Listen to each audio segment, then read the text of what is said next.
Thank you, everyone. Welcome to the Drain the Swamp panel. We're so excited to see all of you here. My name is James Shirk.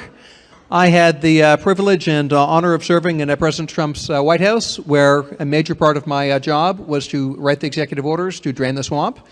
And while I served in the administration, I had the privilege of really coming in with an administration that took a very different view of Washington than most other administrations. There is nothing like a hot, muggy July day to remind everyone that Washington, D.C. is a swamp. Any of you who had the misfortune of having to spend more than 30 seconds outside today know what I'm talking about. This town is really unlike any other town in this country. This town is dedicated basically to making rules for the rest of the country and the rest of Americans to live by.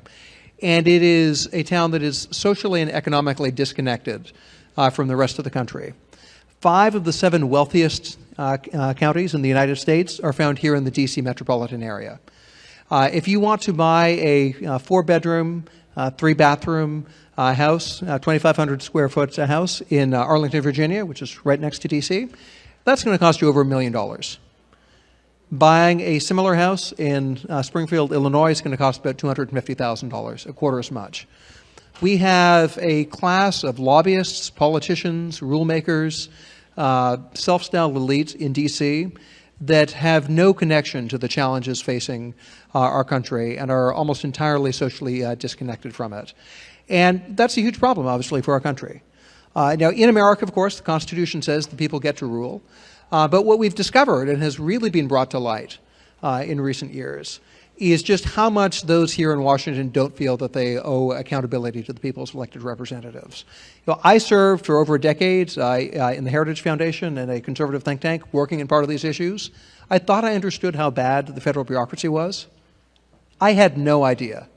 It wasn't until I got into government and saw the reality of the situation that I really began to see just how much those in power in Washington, especially those who are not elected officials, but in the bureaucracy, do not feel that they owe any loyalty to the people and the representatives. And there's one example of that that has really been in the news recently, and that's with the Coronavirus Relief Task Force. Dr. Deborah Birx was a career federal employee assigned to coordinate that, and she was writing in her book her experiences in this Coronavirus Task Force.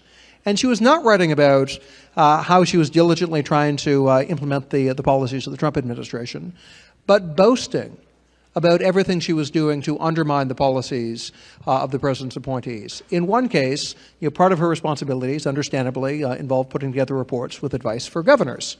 And they would send out these weekly reports. And senior White House officials would review them. And they did not like some of the recommendations. They went contrary to the policies that the administration want to put out. And they told her, if you want to send these out, you have to take those recommendations out. Now, did she say, I disagree with that, let's have a policy discussion and sort of appeal that decision? No, that's not what she said. What she decided to do was she made all the edits that were given to her to the reports, took out everything she was told to take out, and then reinserted it elsewhere in the reports in less conspicuous places. She described this as a subterfuge and a workaround, and a process of draft the report, submit the report, revise and re-hide the report. And by doing so, she boasts in her book about how she circumvented review from White House policy officials. Now look, there's obviously room for government experts and for them to make their views known. But the appropriate procedures are for them to then have conversations with those who are accountable to the people's elected representatives about the policy, not to unilaterally go behind their back and then boast about how they deceive those who are supposed to be supervising them. Unfortunately, that's not the government we have now. We now have a government that feels itself accountable in many ways to itself and not to the best interest of the American people. We really need to fight government corruption by draining the swamp. And fortunately, it can be done, and we have a fantastic panel that here today to discuss how to do it. We are joined by Attorney General Todd Rokita, Attorney General of the state of Indiana. He previously served 4 terms representing Indiana in the U.S. House of Representatives. We're also joined by Kevin Hassett, the former chairman of the Council of Economic Advisors, who did a fantastic job working on the administration's deregulatory agenda, and by David Bernhardt, the 53rd Secretary of the Interior, who actually physically drained the swamp by relocating the Bureau of Land Management headquarters out to Grand Junction, Colorado, from Washington, D.C., and was a champion in terms of deregulation and holding the government accountable to the president's wishes. So I would like to thank all of our panelists for being here today. We have a fantastic panel. And I'd like to open with you, yes.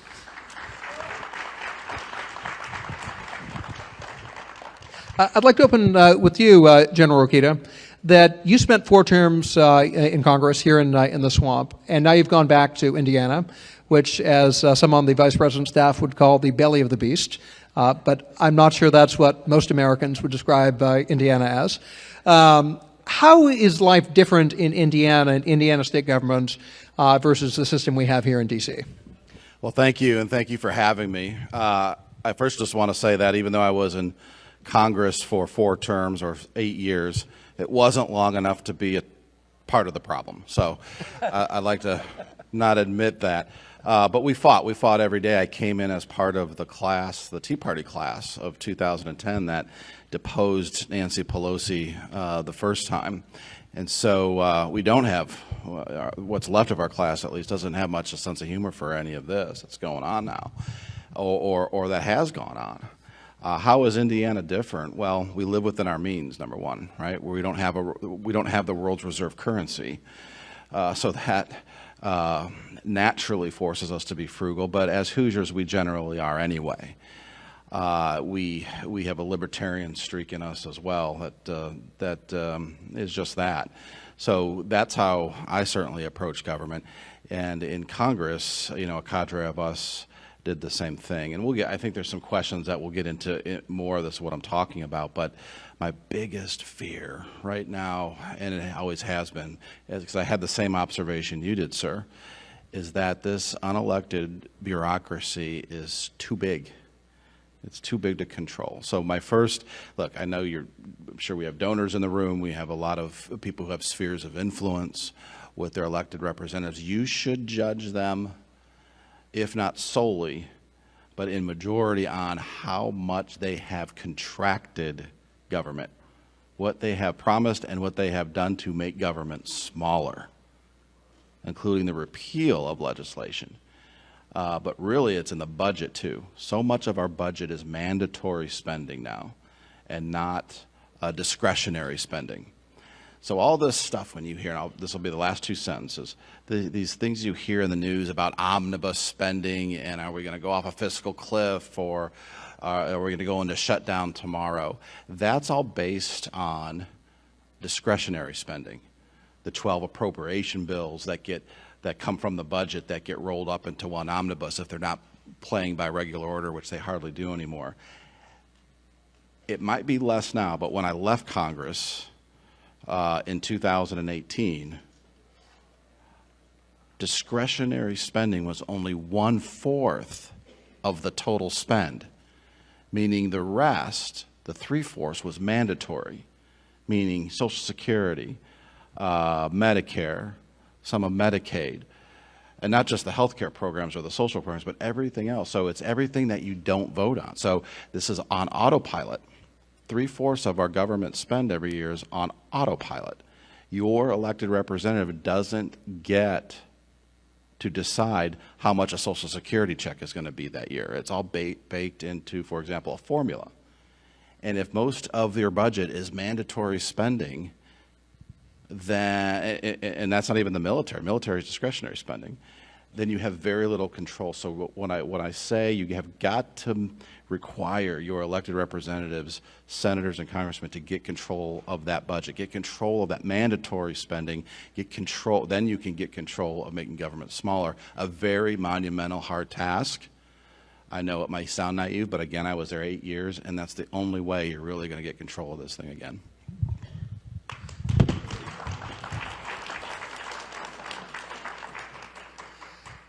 So a major reason Washington, D.C. is such a valuable and wealthy city is because, like I said, they make the rules. And those who make the rules have a lot of control over others, and therefore a lot of money is spent trying to influence that. Now, President Trump, when he came into office, had a great focus on reducing the number of rules governing the American people and deregulation. And he set a target of 2 deregulatory actions for each new regulation issued. And the administration blew past that with 5 deregulatory actions for each regulation issued. Now, Kevin, you led the Council of Economic Advisors. Could you describe what effect this sort of weakening of the swamp's grip over the American people had on the American economy and the American people? Sure. And I'd also like to start by sort of defining the problem a little bit, because I think the scale of the problem is something, I know everybody here knows, the swamp, I don't like the swamp. I kind of like the Everglades, actually, but the D.C. swamp. So I grew up in dairy country, and then in the winter, you have to scrape the manure out from under the cows, but then you go out and you throw it on top of the snow, and it ends up fertilized and stuff. And so what the Democrats are doing with a similar content is they're fertilizing the swamp right now. And they're fertilizing the swamp in a way that's historically unprecedented and frankly horrifying, and has real effects in the data. And the thing about it is that you say, well, how are they doing that? Well, one of the ways that we were able to deregulate in the Trump White House was that there was a rule that came from an executive order that every new regulation that some bureaucrat in some cabinet agency decided to write had to go through OIRA at OMB or at the Council of Economic Advisors, get an economy and efficiency statement that says it passes a cost-benefit test. And so to have a new regulation, there was a government rule that you have to pass a cost-benefit test. Now, of course, the cost-benefit test can be gamed, and if you look at what happens during Democratic administrations, they had a really crazy cost-benefit analysis of the Clean Power Plan and so on. But still, the discipline to have to do a cost-benefit test would sort of slow down the new regulations and also give the White House power. And so what did President Biden do? One of his first executive orders was to make it so that the bureaucrats were unleashed. They could write new regulations everywhere in government, and they didn't have to pass a cost-benefit test anymore. So that was something that even President Obama wouldn't do, because they had to at least pretend that they had the interests of the American people at heart. And so since President Biden has gone into office and he waived this cost-benefit test, then they've pushed through in his first time in office more than twice as many new regulations as happened in the same amount of time under President Obama. And one of the things you hear people saying, if you want to think about like how bad are these regulations, one of the things you hear people saying is, well, geez, sure, GDP's declining, and sure, it looks like we're in recession, but the labor market's strong. If you've got declining GDP, but people are working, do you know why GDP is going down? Because they're spending all their time working on trying to comply with the new regulations, and that's not productive. And so that's how harmful the Biden administration has been. But if you want to define the problem about like how do we fix it, then there's 2 stages to it. But to understand the scale of the problem, I like to always remind people of this, that you could, if we took a poll and asked you how many government workers are there are 160 million workers in the U.S. about. There are 22 million government workers. 22 million. And so think about it. The Biden administration is so confident that the 2 or so million federal workers are going to do whatever the Democrats would want, that they withdrew the White House's power to review what the bureaucrats did voluntarily, right? And so if you think that those are people that are going to take a Republican president and help him achieve his goals, then you have some explaining to do why Biden would waive the right for the White House to supervise what they're doing. And so my view is that there's 2 stages to what has to happen. The first stage is that if Republicans capture Congress, then they need to use, as you said, the power of the purse to shrink government, to try to get that 22 million down. But then if there's a Republican in the White House, then the roadmap that James helped design and Mick Mulvaney and I and others in the EEOB, enacted will reduce regulations and stop new ones. Final thought, I promise not to filibuster. We were shocked at the positive effect on small business when we just stopped new regulations. It took a while to roll back other regulations, right? But we stopped new ones pretty much in the tracks, right, when James and I first got there. There's a think tank in town that did an estimate that by the summer of President Trump's first year, that small businesses had spent 5 million fewer man hours complying with new regulations because we didn't have any. And the fact is that we actually then did a study at CEA, and we found that new regulations are especially harmful because the old regulations, the small businesses have figured out what to do. Like, so they hired the lawyers and engineers 5 years ago, and now they're just doing it, and it's like a sunk cost. But a new regulation, they got to hire new lawyers, new engineers, and it distracts them from actually being productive. And so right after we started doing this, you could go back and look, final thought, small business sentiment, according to the Small Business Survey, a sentiment survey, was the highest ever measured. And I think it was in part because of the tax cuts, but I think it was mostly because the government stopped showering them with new regulations. That same sentiment indicator right now is the lowest on record. It's never been lower. Even in like the despair of the 70s and so on, it's not been as bad as it is now. And so it's really, really important to renew the effort to drain the swamp. Thank you. Now, David, you ran a cabinet department, a fairly large agency, I think, 70, 80,000 employees. Could you describe what it was like, both the successes and the difficulties running an agency with that many bureaucrats and 80 political appointees in the entire agency? So I think thank you, James. That's something that people don't often realize. When there's a change in administration, at least at Interior, about 80 people changed. 80. And it takes about a year for those 80 to all get there, to be honest.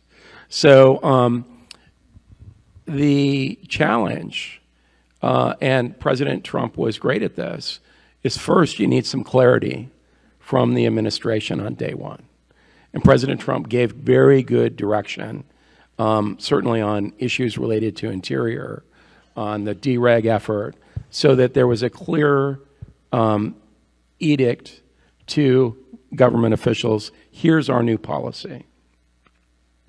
But part of it is making sure that the new landing team has people that are competent. That's really, really important. You have to know the rules. And then you have to be able to not be bullied and not be BS'd. And that is the truth. Those are the things. You have to have the willingness to act, the willingness to examine the facts yourself, and the courage to be accountable for your own decision. All too often, political appointees want to just simply let the ship keep going, okay? Because it's easy. There's an entire institution set up. When I worked in the Bush administration, I watched this happen. It was beautiful. The Park Service. Whenever the Park Service gets a new director, the first thing the immediate office of the Park Service does for the director is send her on a trip all throughout the country looking at beautiful parks. And what they do is they show her or him all of the problems and issues that they care about in the Park Service. So after 30 days, the person comes back and says, look at my agenda. And then you have to sit down with them and say, actually, the president, there's this guy called the president or gal, and they have this whole new set of ideas that weren't discussed in your 30-day trip. And that's a shock to those new directors because the administrative state has a pre-programmed plan of utilizing your inbox as a political appointee to drive their agenda forward. And you have to affirmatively say, the inbox is my inbox. And that takes a little bit of courage. So on that note, we have been, I was just shocked. Honestly, I was shocked when I got to the White House, the horror stories I would hear from my colleagues in the agencies about the ways the federal bureaucrats would be trying to resist the president's agenda. Some of them we've documented in a report that's available here at Tales from the Swamp. But you had like the example of Deborah Birx is just one example. You had lawyers in the Justice Department Civil Rights Division that refused to sue Yale University for racially discriminating against Asian Americans because they were concerned that winning this lawsuit would threaten affirmative action programs. So they were career attorneys. Their job was to litigate against racial discrimination in higher education. But this was racial discrimination they were okay with, and they wouldn't bring that suit. And they had to reassign attorneys from other components within the Justice Department to bring that case. I mean, you just get constant horror stories. Now, a solution that has been proposed, President Trump has proposed this, and when he was in Congress, General Okita has proposed legislation to this effect as well, would be to make federal employees at-will employees, so that in a private sector company, if you get, again, there's certain reasons you can't be laid off. You can't be laid off for whistleblowing or because someone doesn't like your race or your sex or your religion. But within those sort of parameters, you can be fired for any job-related reason whatsoever. And I'd just like to ask the panel, starting with you, General Okita, you'd introduce the bill, but Kevin, in terms of how it would affect government efficiency, and then your experience, David, running the Interior Department, what effect would happen if President Trump, who said he wants to make every single federal employee at will, what would be the impact on government operations if that happened? It would be absolutely amazing, number one. And you asked me about Indiana earlier, and I can tell you this is another part of our story. When Mitch Daniels was the governor, he's president of Purdue now, but when he was governor, I believe his first executive order was to get rid of the public sector union that most of the state employees had. And there was some uproar for about 2 days, and government got better. So I can't honestly remember the intricacies now of if there's a federal statute. I think there is for the federal union, so it might be more complicated that you're going to have to maybe involve Congress. But that's why I had the Page Act, along with the Merit Act, that really said, hey, no more union, you're at will. And then watch these 80 political appointees really get some things done, in the example of the Interior, which I'm sure you can elaborate on.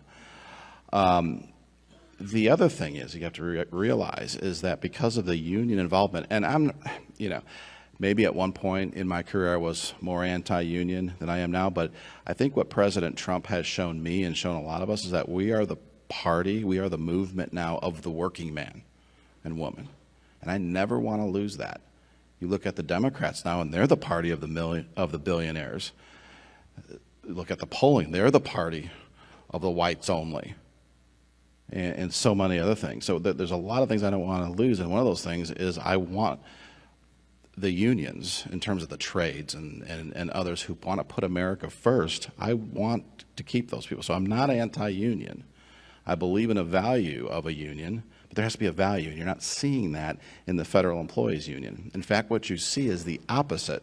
So if one of, let's say in the Department of Interior, 80 political appointees want to get rid of a line person that's a member of the union, you have to literally, we looked at it when we did the Page Act, go through 15 years worth of appeals.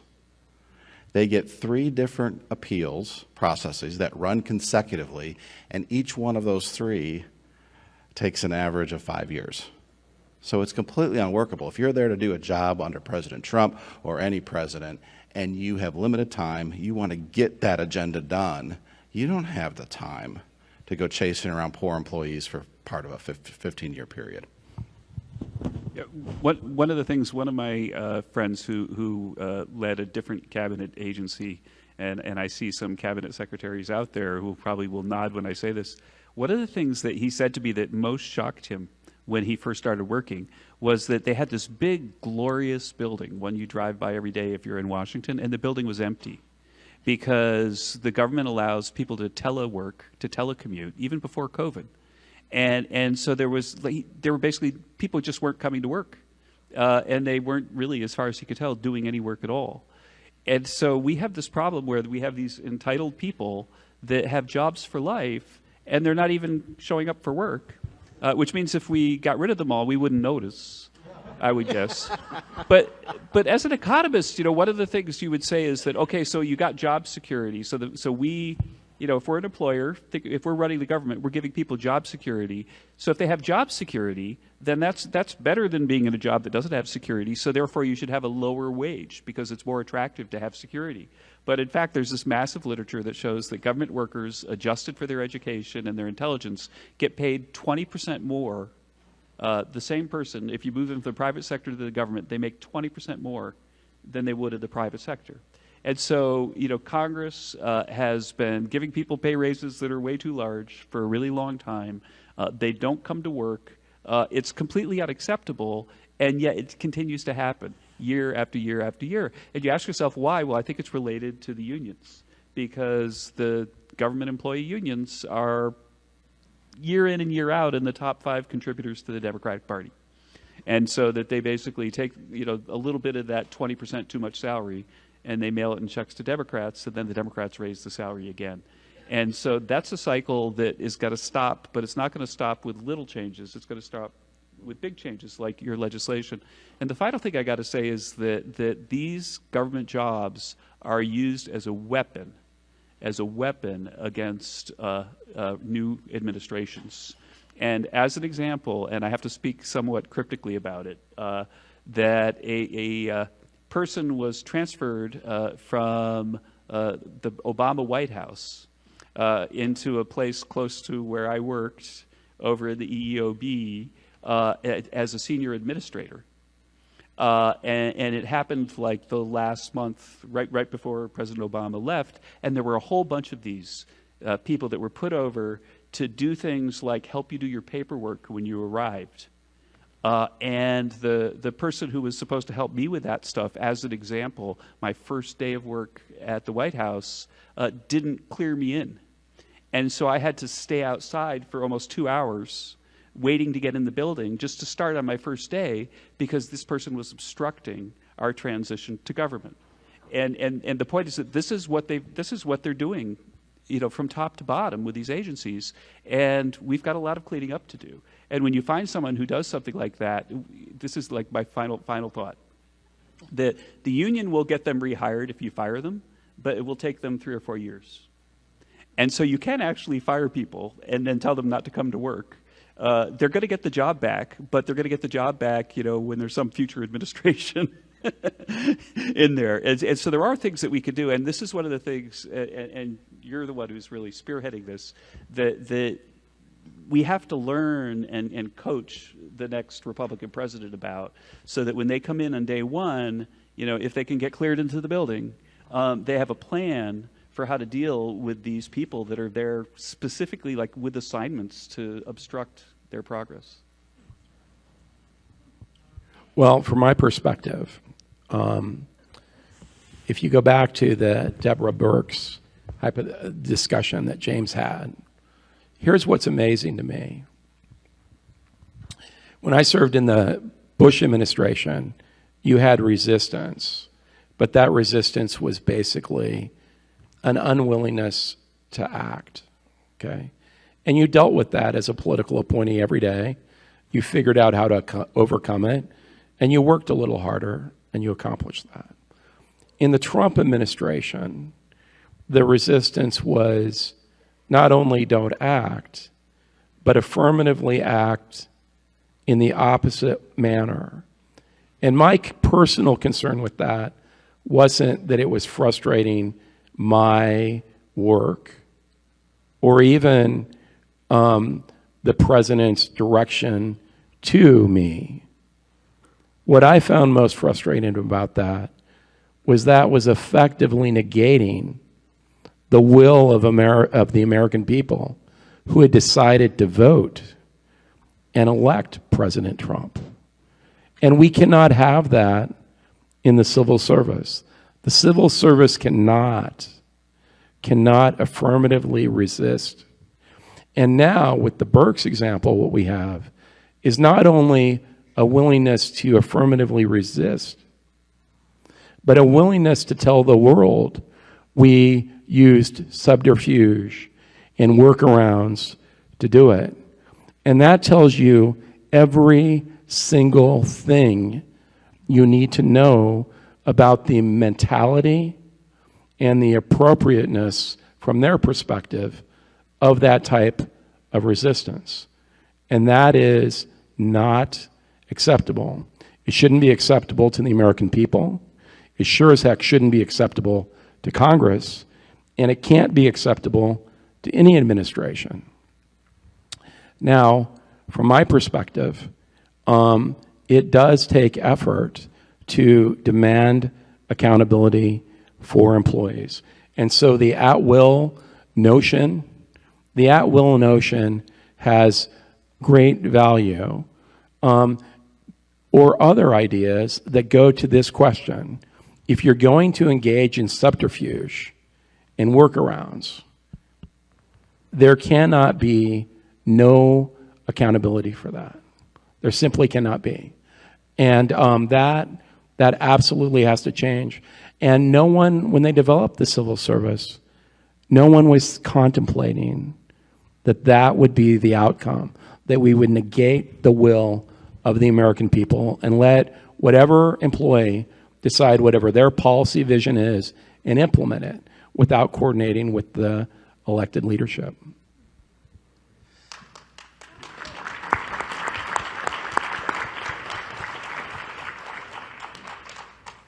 So one of the proposals to drain the swamp takes the phrase quite literally and proposes moving federal agencies out of Washington, D.C. General Rokita, when he was a congressman, introduced the Drain the Swamp Act that would have moved agencies out of D.C. Into America. And David actually did this at the Interior Department, relocating the headquarters of the Bureau of Land Management. And I'd just like to ask the panel their thoughts on this proposal and how you think it would affect America and affect government in this country. Well, yeah, that's right. We did have that act. I think Ted Budd was, and others were co-sponsors of that bill. And it didn't go anywhere except to great minds. Actually did it at least in some parts of our government, so I thank them for that. It moved government around. I think it made government more accountable, and it would. It doesn't necessarily make government smaller, which was my one request of you all with your legislators going forward, is in terms of how to judge them. Given the time, I do want to get one story out on the table because it goes right to the heart, I think, of what we're talking about. When I was new to Congress, I remember we came in 2010 as the Tea Party group, and one of the first, we campaigned on getting rid of Obamacare. And within the first term, we had the Supreme Court take up that case and at the end of the day call Obamacare a tax. You remember this. A far cry from today's court in a lot of ways. But about that time, I got a call, an invitation from Antonin Scalia. And he invited me and a couple others, there were just about 2 or 3 other congressmen, new guys, to have dinner with him. Now, usually when an Italian invites me to the back room of an Italian restaurant, I don't go. But this time I felt, what are the chances? So I went, and we had a nice dinner, and he asked for questions. So immediately, for those any of you who know me, I'm launching my hand up. Judge, judge, judge. Justice, justice, justice. Why did this ruling happen this way? Don't you know that we are fighting as hard as we can in the House of Representatives, but we still have a Democrat Senate, we still have a Democrat President. We really need your help. And in a very Italian way, and I tell this story to give him honor, so please don't take it any other way, he shook his finger at me and said, "Young man, you come here and you think and you say you know the Constitution and that you're a constitutionalist, then you should know this. In terms of the lawmaking, you are the most powerful branch of government. I am the weakest, yet you come and complain that we're not helping as we should." Right? You feeling this? And then he said, "You do not write your laws with enough specificity." And that is so true. He said, you cede your power. You cede this God-given gift of lawmaking as manifested in our Constitution to unelected bureaucrats because you let them make rules. and they're not accountable to anybody. You don't have to allow rulemaking. If Congress really wanted to on any given subject, they can write their rules so specific and not allow rulemaking and let the industry carry on. Now, maybe it doesn't work every time, but you shouldn't cede that. You should absolutely try, and our lawmakers should absolutely be trying to write their law so specific and limit, if not eliminate, the rulemaking powers of these unelected bureaucrats, and that would drain the swamp.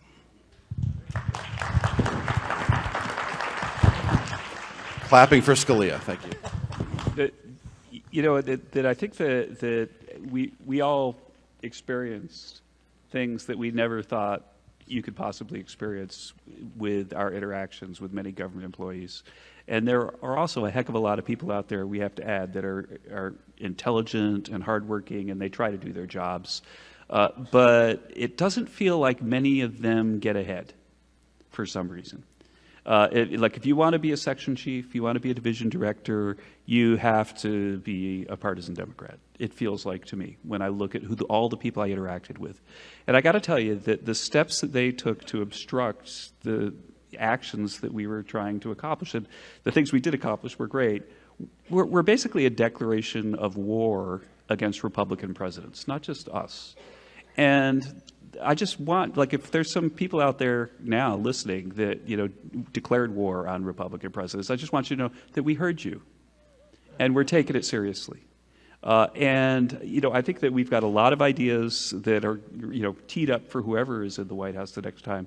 But the final thing I just want to say is that when I think about how I would do it, I'm reminded of that great movie, The Untouchables. Because in The Untouchables, Sean Connery, the wise old cop, says, because basically the cops were in cahoots with Al Capone, and so they could never get anything out of Al Capone. He said, well, if you want an apple that's not rotten, you have to pick it off the tree. And so then what they did is they went to the police academy, and they got a bunch of rookies, and they put together a team that actually got Capone, because those guys weren't corrupt yet. And my view is that we have to recognize that the leadership, so suppose that we can't get at-will employment through, but the leadership is corrupt, the leadership is partisan, and the leadership can be moved.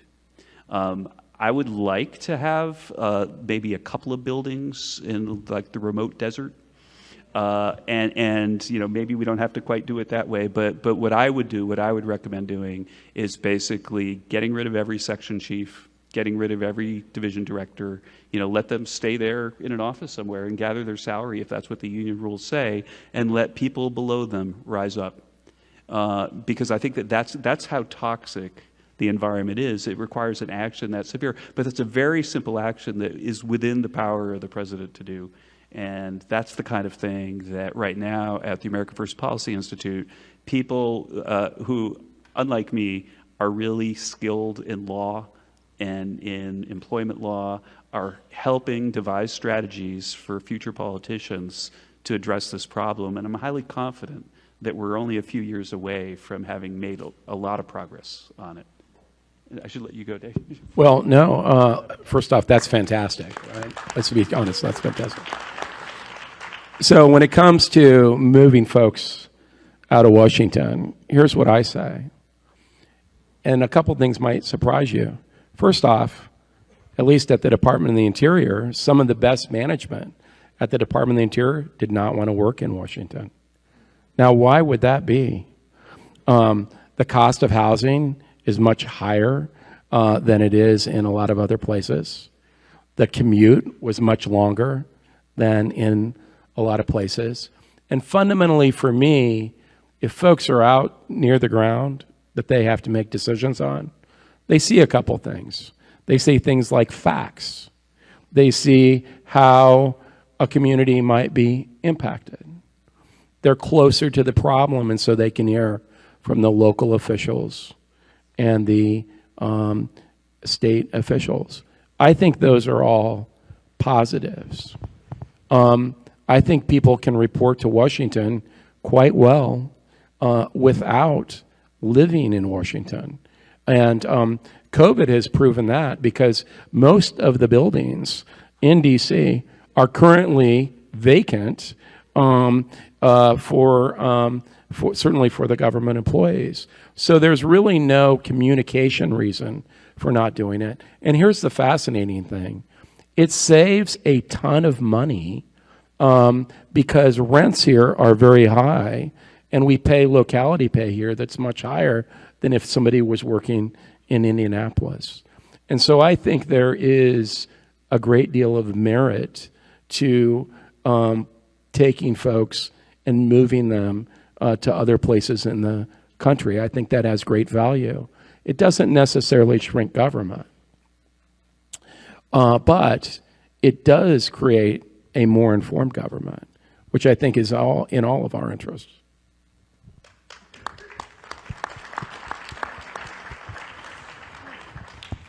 Thank you so much. Final question here for General Rokita. While you were in Congress, you proposed legislation that would prohibit former members of Congress from ever working for a lobbyist firm again. Could you discuss why this reform would be helpful in terms of fighting corruption and draining the swamp? Yeah, the reason it was my bill is because I think we all knew in the caucus that if I had to ever be a lobbyist when I got out, my kids would starve. So, I mean, listen, I don't think that of all the things we talked about, quite honestly, in this short time, this is probably the least of our problems. Not that it's not a problem, please understand. But the fact of the matter is we're all represented by lobbyists, depending on our gender, our age, our hobbies, our profession. And as a lawmaker, I need lobbyists to help inform me. I need good ones that will tell me the good, the bad, the ugly, who will be honest with me about different policy options. That's a help. It's not a substitute for talking to your constituency, which I did a lot of, but it's a good reminder of the different constituencies that you have. And so there is a valid part of that process, and it's just been like everything else, corrupted by bad actors. So the best thing we can do is, we can say, hey, never lobby if you ever serve. And I'll vote for that. That's fine.